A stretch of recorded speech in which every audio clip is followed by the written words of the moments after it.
That's good right there. Okay, I'm gonna show you real quick what it was because I didn't cut your factory plug inside the vehicle. Yeah.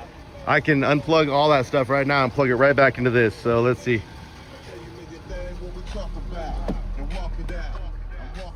You see this right here? This is the factory plug where that factory sub was. So look, now you got no base. We're gonna plug this thing in. Shoot, I can almost put it back where it was from right here.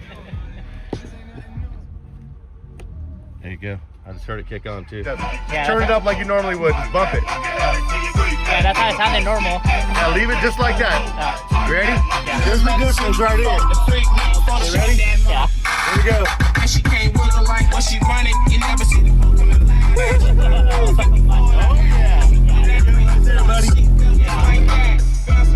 What do you think, man? A big improvement or what? Oh, much way improvement. Yeah.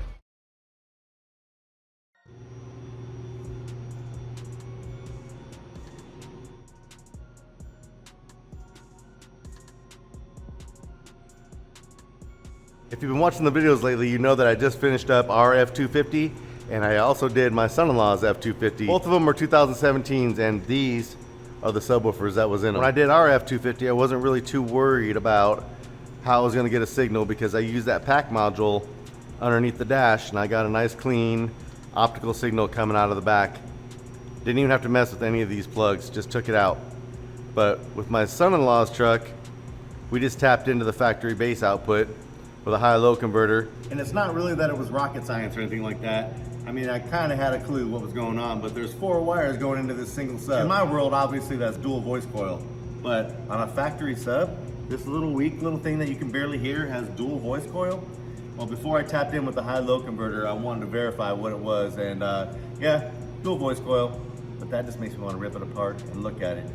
And maybe put it to the test with some real power. You can see I stole his factory plug and used it in his truck. Mine's still intact, but I don't mind cutting it. We're gonna do whatever we gotta do. As you can see, there's really nothing to these. It's just some hollow plastic, almost like a chocolate Easter bunny. You can just hear how hollow they sound. So 2 of these have a stripe and 2 of them do not, so definitely dual voice coil.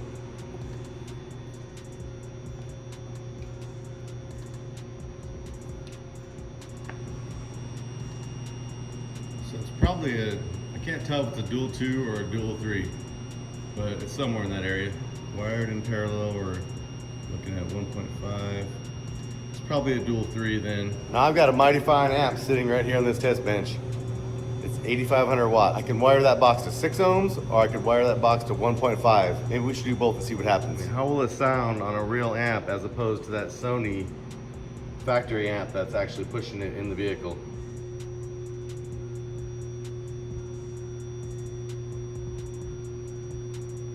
In order to bring this thing up to 6 ohms, it's wired in series with itself here. We got a negative, positive, negative, positive. So it's gonna come through here, run across here like a little bridge, and come out here. Anytime you're in a noisy room, you got a fan or music or people talking or anything, the impedance is gonna change. But you can see we're right around 6 ohms. I got a big fan behind me. Probably not helping much, but 6 ohms. Let's hook it up. Since this speaker is inside of an enclosure, we're looking for the FC and not the FS. We can take the speaker out, test the FS when we're all done, but let's see what it likes while it's in this box. 48, huh? 50. Wow.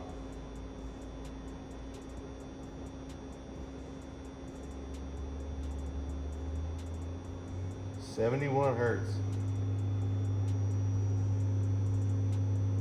This thing for sure doesn't like deep bass, but we're gonna give it a little bit anyways. So as you can see right now, on the test bench, we got an 8500.1 SMD and a 300 times 4 for the highs. The only problem with this is gonna be, I feel like my Gately Audio test bench speakers are gonna drown this thing out.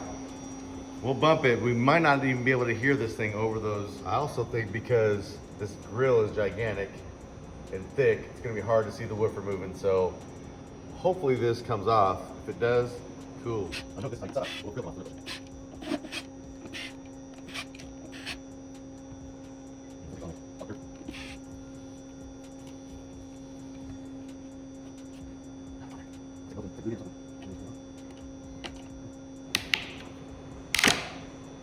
They really did not want anybody to do this.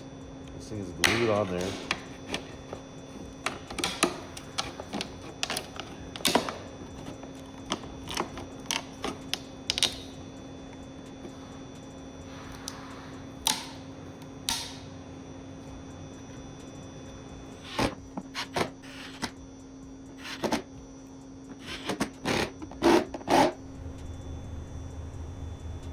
Actually don't look half bad.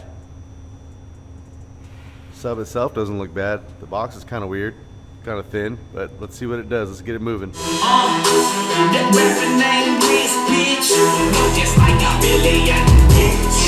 too much. Yeah, I don't like that. Yeah, I don't know how much power that was, but at 6 ohms and an 8500 watt amp, this amp is still rated at 3300 watts at 4 ohms. So if we're at 6 ohms, I mean 2500 watts, it's definitely closer to a 7 than it is an 8. But that's still a ton of power. I don't know what the motor looks like on the back. Doesn't really matter, I guess. I'm positive it wasn't made to handle that much power, but yeah, it was good to see it moving. Let's take it out of the box. When I was prying on that thing, trying to get the grill off, I noticed that the speaker didn't want to budge, even with all the fasteners out. So I don't know what this is going to be like trying to get that thing out of there. It's probably glued in as well. This thing is really in there. I don't know what's holding it in so good. Maybe it needs to be twisted or something to get it out of there. I literally cannot get this subwoofer out of here. They don't want us taking this thing out. Oh shit. I just noticed this. Is this what's holding that speaker in there? Oh my God. We're gonna find out. I was getting ready to cut a hole and see what's holding it in, and I spotted that. I'm almost positive that that's it. God. You know, if dumb were an Olympic sport, I bet this woofer falls. Oh my God. I've been wrestling with that for 15 minutes. Oh Lord, look what we got here.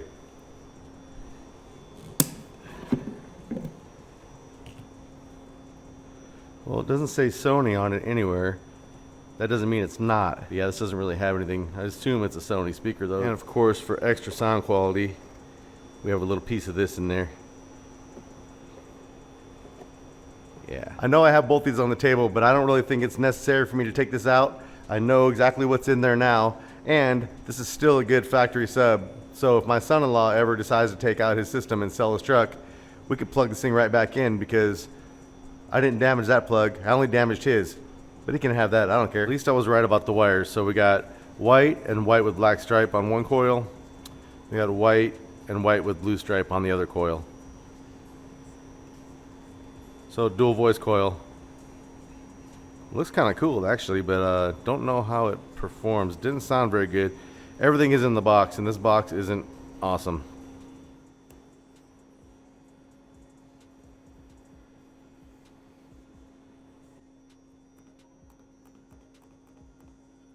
Of course, we got that Rusticles app. This right here has some high and low bass in it.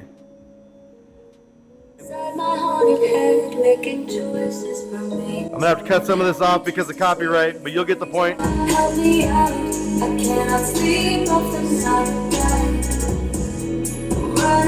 About 30 watts right there. 45 watts. Whoa, whoa,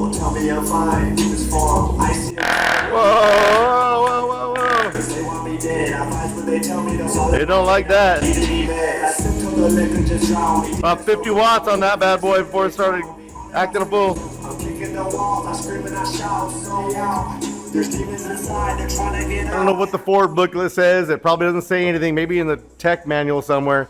But yeah, right around 50 watts, that thing started acting a fool. But maybe I should put it on the IMSG real quick before we send it test tones and see what the actual FS is. We saw the FC, but let's see what the FS is, which is the resonant frequency of the speaker itself with no box. Look at that, 50 hertz. The FS on this speaker is right at 50 hertz. Do a little sweep here.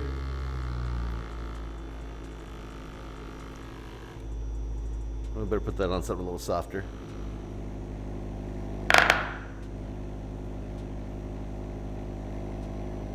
Yeah, about 80 watts or so.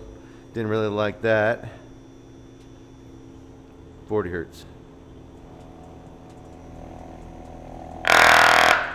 30 watts at 40 hertz.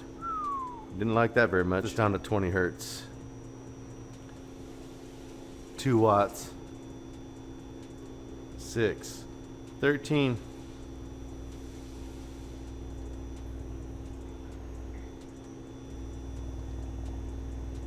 55. Woo! I saw 72. Yeah, it's just, yeah, about 60 watts right there. 60 watts, 20 hertz, open air, out of the box. It's handling it pretty good. I don't feel any heat. I don't smell it. It didn't like it though. I guarantee you that. And we're still at 6 ohms. Let's drop it down to 10 hertz. 10 hertz, let's see. There's 5 watts, 4 watts. 7 watts, 11, 12, 15, 47 I saw, 51, 54, 56.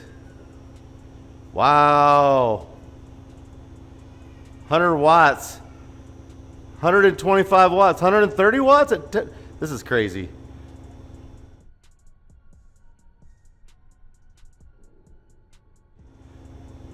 $150 watts at 6 ohms. There it goes. Oh, I can smell it now. It's getting warm. Damn. Now that we've done all that, I feel like I want to have just one more little bit of fun with this. Maybe put a song on that has a long intro and then just drops. But we'll wire this thing at 1.5 ohms, crank it up, and let it go and see what happens. Should we do that or what? I don't know, man. Could get dangerous. I mean, Ford does tell you to scrap it if it's dropped.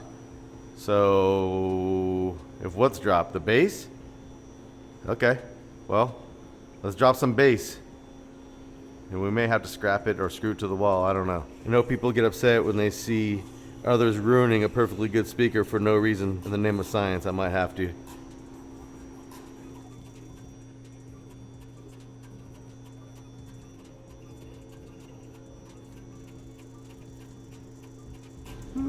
Oh yeah, I can already feel him moving more. Okay, so we are in parallel.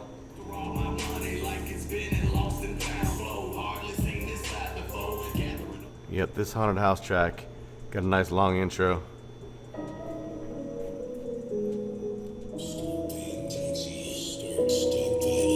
Got this volume pretty friggin' high. It's gonna be a problem.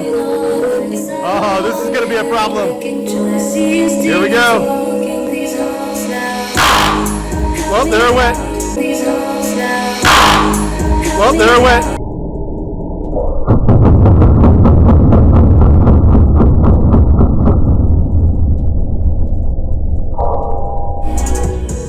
Oh, that didn't last long. 32. Dude, it didn't really like that, did it? 32.79. Dang, all right. I don't exactly know what I broke, but it broke something.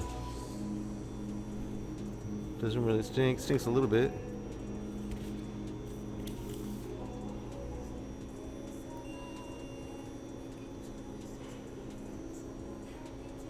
Oh yeah, we got nothing. She's gone. Probably roasted the tinsels on the inside. She's a goner.